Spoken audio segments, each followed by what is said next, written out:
Hello, my name is Simon Owens, and today I want to talk about Snapchat and how it's threatened from several sides right now, and not just from Instagram. So you probably know the story by now that several years ago, Mark Zuckerberg actually tried to buy Snapchat, and he was unsuccessfully offered something like $3 billion, and Snapchat rejected its offer. So what did Facebook do? They basically started cloning a lot of Snapchat features, initially in Instagram, and this led a lot of analysts think to an immediate slowdown in Snapchat's growth.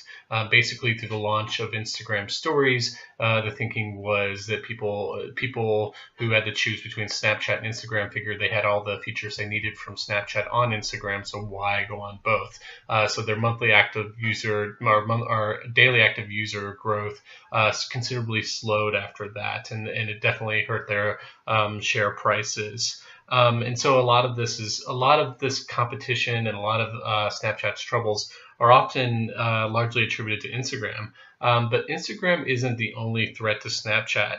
Messaging apps like Facebook Messenger and WhatsApp, which are both owned by Facebook, are also a threat. So remember, Snapchat, while it is sort of a social network and is competing Instagram in the framework of a social network, it's mainly it's a first and foremost a messaging app.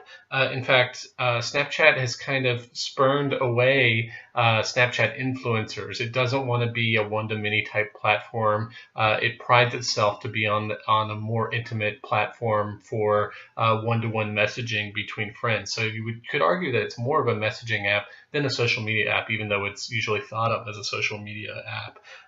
So in that realm, Facebook has been very aggressive, not just in terms of attacking it on the social media side, but even more so on the messaging side.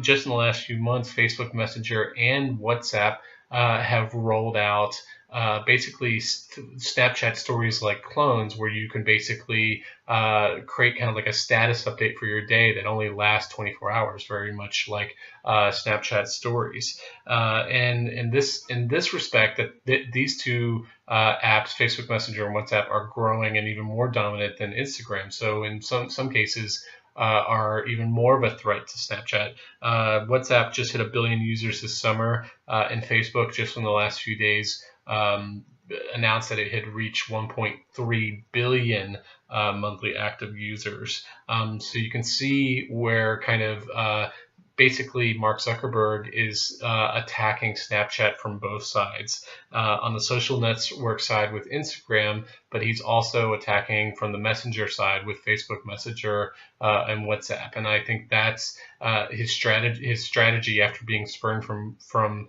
buying Snapchat. It's definitely multi-pronged, and I think Snapchat has a lot to worry, and it needs to keep its eye not just on Instagram, but its competitors on the messaging side as well.